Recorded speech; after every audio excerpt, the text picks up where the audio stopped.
Hello बच्चों, स्वागत है आपका अपने YouTube चैनल विद्यार्थी विजन पे। मैं जीशान अहमद आज आपको कराने वाला हूँ कक्षा 11वीं की चैप्टर जिसमें हम स्वतंत्रता के बारे में पढ़ेंगे। और ये बच्चों हमारी रिवीजन वाली क्लास है जिसमें हमने ठान रखा है बच्चों अब की बार हमें 90 पार करना है। तो चलिए बच्चों स्टार्ट करते हैं आज की क्लास को। आज का मोटिवेशन कोर्स है बच्चों कि मेहनत करना सीखो, पढ़ना लिखना सीखो और मेहनत करने वालों, पढ़ना लिखना सीखो और भूख से मरने वालों, क ख ग घ को पहचानो, अलिफ को पढ़ना सीखो, आ आ इ ई को हथियार बनाकर लड़ना सीखो। तो जैसा कि आप जानते हैं बच्चों, आज का हमारा टॉपिक है बच्चों स्वतंत्रता, जो कि आपका चैप्टर 2 है दूसरी बुक का। और जहां तक आप जानते होंगे बच्चों कि स्वतंत्रता हमारा मौलिक अधिकार भी है। और ये मौलिक अधिकार बच्चों कौन से भाग में है? भाग 3 में है। अनुच्छेद 12 से लेकर 35 तक बच्चों स्वतंत्रता का अधिकार है। आप जानते हैं बच्चों कि स्वतंत्रता का अधिकार अनुच्छेद 19 से लेकर 22 में है। अनुच्छेद 19 से लेकर बच्चों 22 में क्या है? स्वतंत्रता का मौलिक अधिकार है। अब हम जानेंगे बच्चों स्वतंत्रता को इंग्लिश में हम लिबर्टी कहते हैं, जो कि बच्चों लैटिन शब्द लाइबर से आया है और इसका अर्थ होता है मुक्त होना। यानी स्वतंत्रता को अंग्रेजी में हम बच्चों लिबर्टी कहते हैं। और ये लैटिन भाषा लाइबर से आया है जिसका शाब्दिक अर्थ क्या होता है बच्चों? मुक्त होना होता है। स्वतंत्रता के आदर्श में बच्चों हम लोग कहानियों के माध्यम से जानते हैं कि किस तरीके से स्वतंत्रता हमारे जीवन के लिए बहुत ही अनिवार्य होता है। इसमें एक कहानी बच्चों हम नेल्सन मंडेला की पढ़ेंगे, जो कि कहाँ के हैं? दक्षिण अफ्रीका के हैं। अगर पूछे बच्चों दक्षिण अफ्रीका के गांधी का नाम क्या है, तो नेल्सन मंडेला है। उनका जन्म बच्चों 18 जुलाई 1818 में हुआ था। मृत्यु बच्चों 5 दिसंबर 2013 में हुआ था। और नेल्सन मंडेला बच्चों ये स्वतंत्रता के एक प्रेरणादायक स्रोत के रूप में उभरे थे। क्या किया था बच्चों इन्होंने? जो दक्षिण अफ्रीका था वो मूल रूप से बच्चे अश्वेत लोगों का है। अश्वेत का मतलब क्या होता है? काले लोगों का। लेकिन यूरोप से बच्चों कुछ गोरे लोग वहां पे आ गए थे और उन्होंने वहां पे विशेष अधिकार कर लिया था।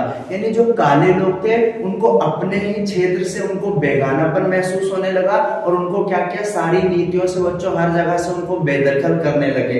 काले लोग यानी अश्वेत लोगों के साथ भेदभाव होने लगा था बच्चों। उसके बाद नेल्सन मंडेला ने जब इसका विरोध किया था तो उन पे देशद्रोह का मुकदमा चला दिया गया। जब देशद्रोह का मुकदमा चलाया बच्चों तो इनको जेल में डाल दिया गया। और जब जेल में डाला गया तो 28 साल की सजा सुनाई गई बच्चों। उसके बाद इन्होंने बच्चों आंदोलन किया और वहां पे एक प्रमुख पार्टी थी, उसका नाम था बच्चों ANC, अफ्रीकन नेशनल कांग्रेस हो गया बच्चों, कम्युनिस्ट पार्टी, लेबर पार्टी। इन सब लोगों ने बच्चों वहां पे इस आंदोलन का नेतृत्व किया जो कि रंगभेद के खिलाफ था। एक क्वेश्चन आता है बच्चों आपका कि रंगभेद किसे कहते हैं? तो जो रंगभेद होता है बच्चों, ये रंगभेद एक नस्ली भेदभाव होता है। नस्ली भेदभाव मतलब क्या होता है बच्चों? जो नस्ल के आधार पर किया जाता है उसे हम नस्ली भेदभाव कहते हैं। 28 साल तक जेल में थे बच्चों और रोबेन द्वीप में थे। कहाँ थे? रोबेन द्वीप में। वहीं पे इन्होंने बच्चों नेल्सन मंडेला ने एक आत्मकथा लिखा था, उसका नाम था बच्चों लॉन्ग वॉक टू फ्रीडम। आपके एग्जाम में बच्चों 1 मार्क में पूछ लेता है कि नेल्सन मंडेला की आत्मकथा का नाम क्या था? Long walk to freedom. दक्षिण अफ्रीका मूल रूप से किसका था बच्चों? अश्वेत लोगों यानी काले लोगों का था। कब्जा किसने किया? श्वेत लोगों ने यानी गोरे लोगों ने कर लिया था। 28 साल तक जेल में थे। तो नेल्सन मंडेला कहाँ के गांधी है बच्चों? दक्षिण अफ्रीका के गांधी हैं। तो ये बात आपको ध्यान में रखना है। उसके बाद अगर पूछे बच्चों दक्षिण अफ्रीका आजाद कब हुआ था? 26 अप्रैल 1994 को आजाद हुआ। और दक्षिण अफ्रीका बच्चों एक इंद्रधनुषी देश कहलाता है। कैसा? इंद्रधनुषी देश कहलाता है। तो ये भी ध्यान रखना। अगला कहानी है बच्चों हमारी आंग सान सू की की। तो आंग सान सू की बच्चों एक लेडीज है जो कि म्यांमार की है बच्चों। और म्यांमार का पुराना नाम बच्चों बर्मा था। यानी म्यांमार का पुराना नाम क्या है? बर्मा। और बर्मा में बच्चों सैनिक शासन था, सैनिकों ने शासन कर रखा था। उस सैनिक शासन का बच्चों इन्होंने विरोध किया था। और म्यांमार के जो सैनिक शासन थे इनसे इतना डरे हुए थे बच्चों कि इनके पति का इलाज इंग्लैंड में चल रहा था, वहां पे इनको मिलने नहीं दिया गया था। यदि आपसे पूछे बच्चों आंग सान सू की कि आत्मकथा का नाम क्या था, फ्रीडम फ्रॉम फियर, यानी फ्रीडम फ्रॉम फियर इनका था। और लॉन्ग वॉक टू फ्रीडम किसका बच्चों, नेल्सन मंडेला का। तो आंग सान सू की असली मुक्ति भय से मुक्ति, इन्होंने नारा दिया था किसने, आंग सान सू की। तो आपने देखा बच्चों कि जिस यौवन में हम क्रिकेट खेलते हैं, वीडियो गेम खेलते हैं, रील्स बनाते हैं, उसी यौवन को बच्चों इन दोनों नेताओं ने सिर्फ और सिर्फ हमारी और आपकी स्वतंत्रता के लिए, या दक्षिण अफ्रीका और म्यांमार की स्वतंत्रता के लिए इन्होंने क्या किया बच्चों, अपने यौवन को कुर्बान कर दिया और जेल की सलाखों के पीछे संघर्ष करते रहे और हार नहीं माना। तो स्वतंत्रता का मतलब बच्चों क्या होता है, स्वतंत्रता का मतलब बच्चों हमारे ऊपर कोई प्रतिबंध ना हो, हमारे ऊपर प्रतिबंध हो तो कैसे हो, सकारात्मक प्रतिबंध हो। यदि आपसे पूछे इन दोनों की कहानी हमें स्वतंत्रता का एक आदर्श प्रारूप करती है। स्वतंत्रता के बारे में बच्चों एक विद्वान थे जिनका नाम था होब्स। होब्स ने कहा था जो चाहो सो करो, वही क्या है, स्वतंत्रता है। तो ये बातें आपको ध्यान में रखनी है। अगला हम जानेंगे बच्चों कि स्वतंत्रता वास्तव में क्या होता है। क्या स्वतंत्रता का मतलब क्या, होब्स ने जो कहा था बच्चों वही है, जो चाहो सो करो, या स्वतंत्रता उससे कहीं बढ़कर होती है। तो स्वतंत्रता का मतलब क्या है बच्चों कि बाहरी नियंत्रण और दबाव की अनुपस्थिति होनी चाहिए, यानी बाहर से कोई हमारे ऊपर नियंत्रण ना कर सके, कोई प्रेशर ना हो बच्चों, हम अपने निर्णय स्वयं ले सके। यदि हम अपने निर्णय खुद ले रहे हैं बच्चों तो हम कहेंगे हम स्वतंत्र हैं। यदि हमारे ऊपर कोई दबाव बनाया जाता है बच्चों फिर हम स्वतंत्र नहीं है। तो आत्म अभिव्यक्ति की योग्यता का विस्तार भी होना चाहिए। अभिव्यक्ति की स्वतंत्रता का मतलब होता है बच्चों हमारे भीतर जो है हम उसको प्रकट कर सके, हम बोल सके बच्चों। जैसे गुरुत्वाकर्षण की खोज हो गया बच्चों, है ना, ग्रेविटी हो गया, ये सभी जो खोजे हुए बच्चों कि सूरज पृथ्वी का चक्कर लगाता है या पृथ्वी सूरज की लगाती है, ये सब भी तो किसी की अभिव्यक्ति की स्वतंत्रता ही रही होगी। जो हम मूवी देखते हैं बच्चों, जो डायरेक्टर मूवी बनाते हैं वो भी तो अभिव्यक्ति की स्वतंत्रता ही है। जो हम संगठन बनाते हैं बच्चों, ये भी अभिव्यक्ति की स्वतंत्रता है। तो हमें आत्म अभिव्यक्ति की योग्यता का विस्तार करने का अवसर मिलना चाहिए, जब भी हम कहेंगे कि स्वतंत्र क्या है, समाज में क्या है, स्वतंत्रता है। एक विद्वान थे बच्चों, उनका नाम था जे.एस. मिल। उन्होंने कहा था बच्चों तुम मुझे खाने के लिए रोटी ना दो लेकिन बोलने का अधिकार जरूर दो। तो ध्यान रखना स्वतंत्रता का क्या है बच्चों, बाहरी नियंत्रण और दबाव की अनुपस्थिति को हम स्वतंत्रता कहते हैं। लेकिन यदि हम सोचे बच्चों हमारे ऊपर कोई किसी प्रकार का नियंत्रण ना लगाए तो वो गलत है। जैसे कि स्वतंत्रता का ये मतलब नहीं है बच्चों कि हम किसी को भी मार दें, हम किसी का भी सिर फोड़ दें, या हम किसी के भी घर में जाने की जिद करें कि हमें वहां सोना है। तो ये हमारा स्वतंत्रता नहीं है। हमारे पास स्वतंत्रता है बच्चों, लेकिन उस पर कुछ प्रतिबंध भी लगे हैं। तो समाज में प्रतिबंध और स्वतंत्रता, प्रतिबंध का मतलब होता है बच्चों जो रेस्ट्रिक्शंस होते हैं कि हम पूर्ण स्वतंत्रता तो दे नहीं सकते बच्चों। पूर्ण स्वतंत्रता आ गई बच्चों तो दिवाली में जो हम बम फोड़ते हैं, तुम्हारे अंदर की स्वतंत्रता आएगी तो मुझे तो किसी के घर पे बम फोड़ना है, तो ये हमारी स्वतंत्रता नहीं है बच्चों। तो हमें स्वतंत्रता के साथ साथ कुछ प्रतिबंध को भी स्वीकारना होता है। अब प्रतिबंध क्या है, समाज में रहने वाला कोई भी व्यक्ति बच्चों प्रतिबंध की पूर्ण अनुपस्थिति की उम्मीद नहीं कर सकता, यानी वो ऐसा नहीं सोच सकता कि पूरी तरह से प्रतिबंध हटा दिया जाना चाहिए। समाज में रहना है बच्चों तो प्रतिबंध को स्वीकार करना पड़ेगा। बिना प्रतिबंध के हम जीवन जी नहीं सकते। समाज में सभी लोग स्वतंत्रता प्राप्त कर सके इसीलिए हमें प्रतिबंध की आवश्यकता होती है। और प्रतिबंध के स्रोत बच्चों, यानी प्रतिबंध लगाएगा कौन, तो प्रतिबंध बाहरी नियंत्रण के द्वारा लगाए जाते हैं। जो तानाशाही देश होते हैं बच्चों, जैसे कि नॉर्थ कोरिया हो गया, वहां पे बलपूर्वक तुम्हारे ऊपर प्रतिबंध लगा देते हैं। और अगर पूछो बच्चों कि जो लोकतांत्रिक देश है वहां पे कानून बनाएंगे। और कानून कैसे बनता है बच्चों, सबसे पहले क्या होता है, विधेयक आता है।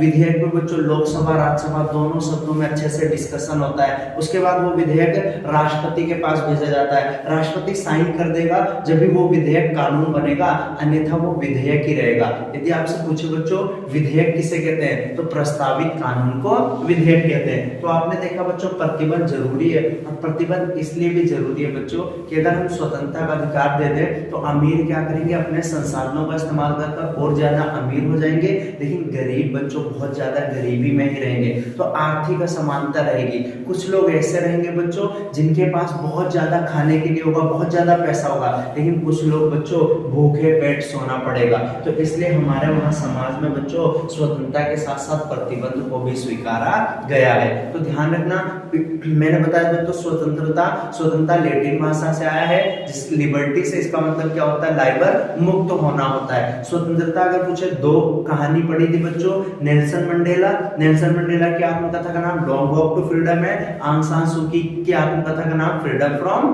फियर है। आंग सान सू की म्यांमार की थी, नेल्सन मंडेला दक्षिण अफ्रीका के थे। अगला टॉपिक है बच्चों हमारा हानि सिद्धांत के बारे में, यानी लॉस थ्योरी के बारे में पढ़ेंगे। हानि सिद्धांत बच्चों किसने दिया था, J.S. मिल ने दिया था, जॉन स्टुअर्ट मिल ने दिया था।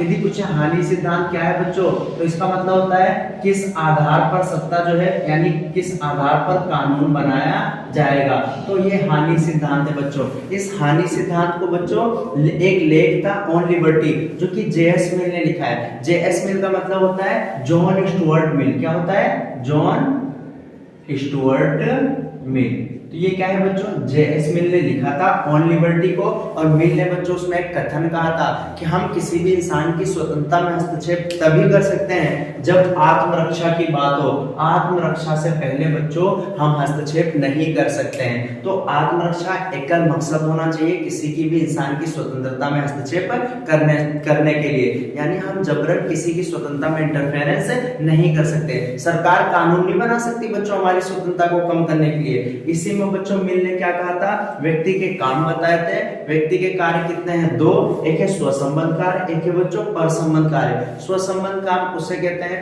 जैसे मान लो कोई काम है जिसका प्रभाव सिर्फ मेरे पे पड़ रहा है, जैसे मैं कौन सा गाना सुन रहा हूँ, है ना, यानी गाना सुनना स्वसंबद्ध में आ गया बच्चों, गाना सुनना, है ना, नाचना आ गया। या इसमें बच्चों हम ये कह सकते हैं कि ये मेरा काम है, इसे मैं जैसे चाहूँ वैसे करूँ, तो उसे हम स्वसंबद्ध कार्य कहते हैं। इसका प्रभाव सिर्फ बच्चों करने वाले पर पड़ता है, जैसे मैं कैसा भोजन खाता हूँ, कैसे वस्त्र पहनता हूँ, तो ये स्वसंबद्ध काम है बच्चों, और सरकार इस पे कानून नहीं बना सकती। इस पे कानून नहीं बनाया जा सकता, स्वसंबद्ध काम पे सरकार कानून नहीं बना सकती। दूसरा आता है बच्चों परसंबद्ध काम, ऐसे काम जिसका प्रभाव ये खुद इस पे तो पड़ेगा ही, दूसरों पे भी पड़ता है बच्चों, यानी करने वाले के अलावा सामने वाले पे प्रभाव पड़ता है, उसे हम परसंबद्ध काम कहते हैं। जैसे कि आपको पता है बच्चों, यहाँ पे नाच रहा था तो ये स्वसंबद्ध काम है। नाचते नाचते बच्चों क्या हुआ कि ये अपना हाथ पैर चलाने लगा, और इससे दूसरे के थप्पड़ लग गई। तो नाचते नाचते हाथ पैर चलाना वो स्वसंबद्ध नहीं बच्चों, क्योंकि उससे किसी दूसरे को चोट लग रही है, तो ये परसंबद्ध कार्य हो गया बच्चों। तो अगर पूछे परसंबद्ध कार्य में बच्चों सत्ता क्या कर सकती है, हस्तक्षेप कर सकती है, और सत्ता हस्तक्षेप कर बच्चों कानून बना सकती है। लेकिन परसंबद्ध कार्य में भी जरूरी नहीं कि सत्ता कानून ही बनाए। जैसे कि मान लो बच्चों कि अगर हर चीज पे हम कानून बनाते रहेंगे तो हमारी स्वतंत्रता कम हो जाएगी। इसीलिए कानून के अलावा बच्चों हम लोग नैतिक दबाव भी बना सकते हैं, नैतिक दबाव बना सकते हैं। कानून जब बनाया जाएगा बच्चों कि जब आपको इस परसंबद्ध कार्य से गंभीर हानि हुई हो, यानी कानून जब भी बनेगा बच्चों जब गंभीर हानि हुई हो। जैसे मान लो बच्चों कि स्वसंबद्ध कार्य है संगीत सुनना, लेकिन कोई इंसान है वो बहुत लाउड स्पीकर में तेज म्यूजिक कर संगीत सुन रहा है, और इसलिए फिर बाद में परसंबद्ध बन जाएगा, क्योंकि उस व्यक्ति का संगीत सुनना आपको अपने काम करने से रोकता है, तो ये परसंबद्ध काम है। अब बच्चों आप कानून से इसमें सत्ता से ये डिमांड नहीं कर सकते कि इस व्यक्ति को फांसी हो जाए या जेल की सजा हो जाए। इसमें हम बच्चों आराम से नैतिक दबाव बना सकते हैं। जैसे अगर वो तुम्हारा पड़ोसी है तो तुम डेली उसको नमस्ते करते थे, तो उसको नमस्ते करना बंद कर दो, लेकिन उससे पहले बच्चों उसको समझाओ कि तुम्हारे तेजी से म्यूजिक सुनने से मैं पढ़ नहीं पाता हूँ या मैं पढ़ नहीं पाती हूँ, तो ये बताओगे आपको जब भी तो उसको पता चलेगा। जब भी वो ना माने तो आप नैतिक दबाव बना सकते हैं बच्चों। आप शादी फैमिली में कुछ करो, फंक्शन करो, उसको ना बुलाकर, तो ऐसा आप कर सकते हैं। कानून बच्चों परसंबद्ध कार्य में जब भी बनता है जब गंभीर हानि हो, क्योंकि बच्चों सभी को स्वतंत्रता का समान अवसर मिले, इसके लिए समाज में हमें थोड़ी तो असुविधा झेलनी ही पड़ेगी। तो हानि सिद्धांत किसने दिया बच्चों? जे.एस. मिल ने, यानी जॉन स्टुअर्ट मिल ने दिया था। उनकी लेख का नाम क्या था? On liberty. और साथ ही साथ में मिल का कथन क्या है बच्चों? किसी व्यक्ति की स्वतंत्रता में तब हस्तक्षेप कर सकते हैं जब आत्मरक्षा की बात आए। उसके बाद व्यक्ति के कार्य कितने बताए? 2, स्वसंबंध कार्य और परसंबंध कार्य। साथ ही साथ में बच्चों जो मिल थे, जे.एस. मिल थे, इन्होंने ही अभिव्यक्ति की स्वतंत्रता के बारे में भी कहा है। इसके बारे में हम अभी पढ़ेंगे।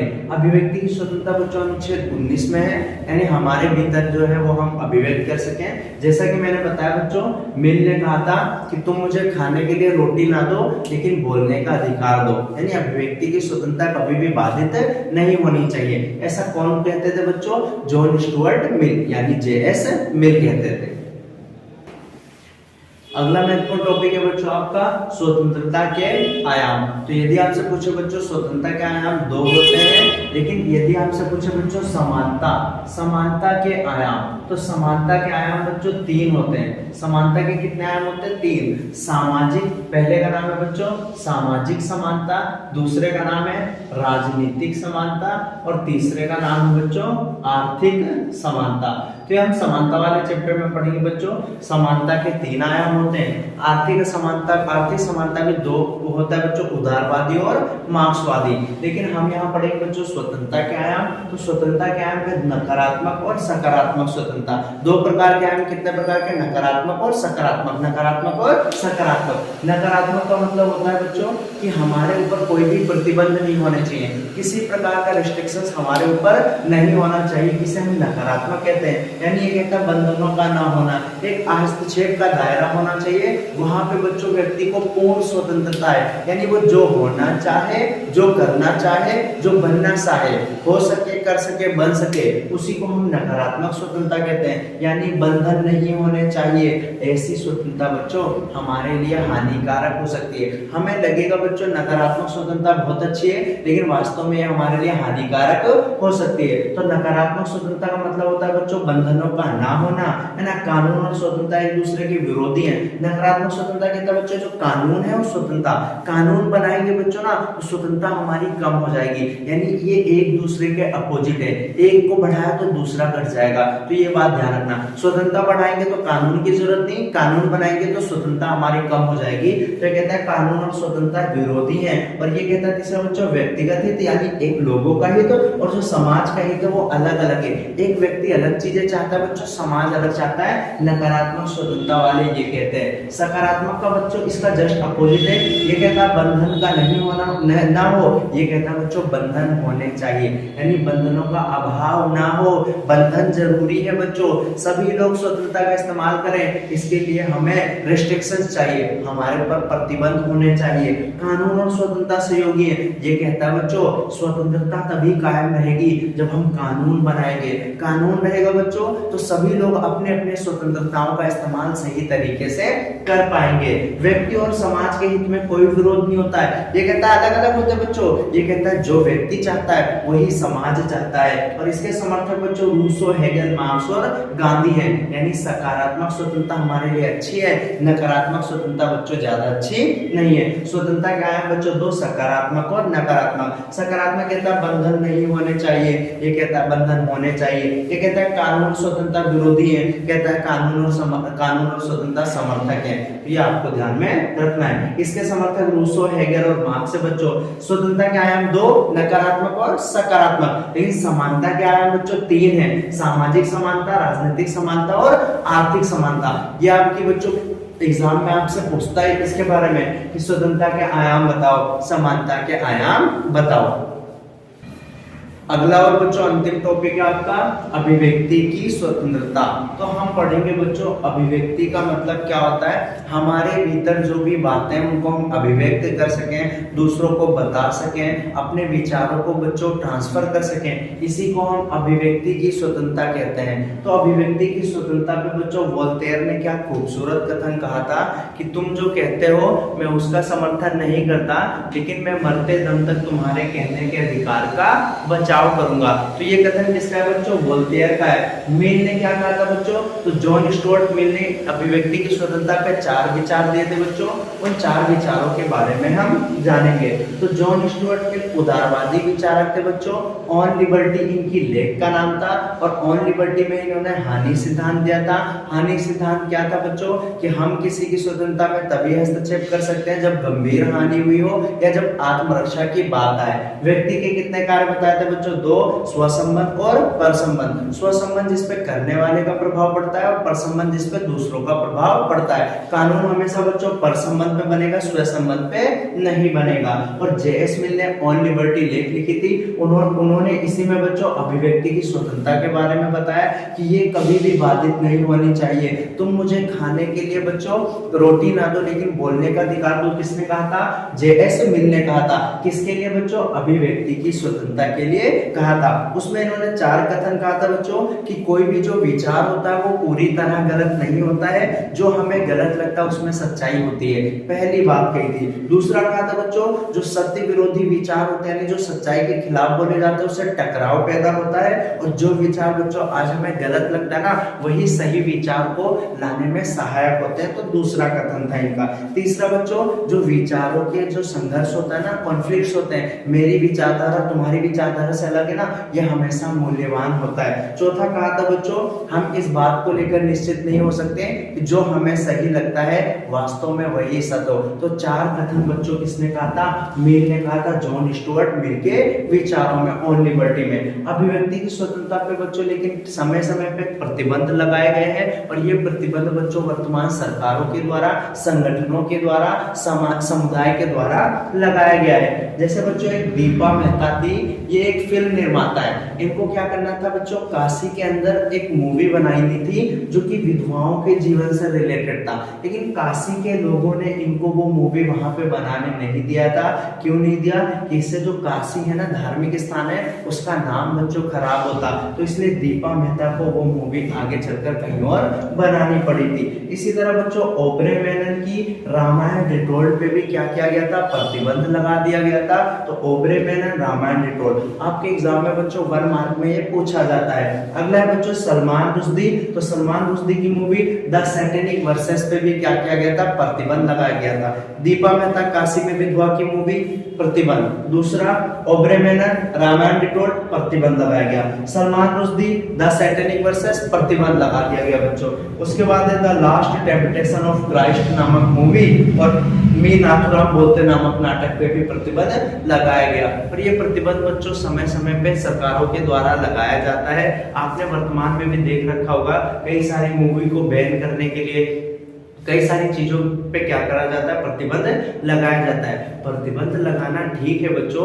लेकिन प्रतिबंध लगाने की आदत नहीं पड़नी चाहिए। और ये हमारा मौलिक कर्तव्य है कि सरकार हम पे प्रतिबंध लगा सकती है लेकिन यदि वो प्रतिबंध अनुचित है ना बच्चों तो उसके लिए हमें विरोध करना चाहिए। तो ये ध्यान रखना बच्चों, ये था आपका चैप्टर जिसको बच्चों जिसके एक एक पॉइंट को मैंने बारीकी से आपसे डिस्कस किया है। लिखा है बच्चों भले ही कम है लेकिन समझाया सारा चीजें और इससे बाहर बच्चों आपके एग्जाम में कुछ भी आने वाला नहीं है। आइए बच्चों एक बार क्विक रिवीजन कर लेते हैं। तो सबसे पहले मैंने आपको बताया था बच्चों स्वतंत्रता के बारे में। तो मैंने बच्चों सबसे पहले आपको स्वतंत्रता के बारे में पढ़ाया था। स्वतंत्रता किससे है बच्चों? स्वतंत्रता को इंग्लिश में लिबर्टी बोलते हैं और ये लाइबर शब्द से आया है और इसका मतलब क्या होता है? मुक्त होना। स्वतंत्रता के लिए बच्चों 2 आदर्श बताए थे। एक बताया था बच्चों नेल्सन मंडेला। नेल्सन मंडेला की बुक का नाम क्या है बच्चों? Freedom from fear. उसके बाद बताया था बच्चों आंग सान सूकी। आंग सान सूकी की पुस्तक का नाम क्या है बच्चों?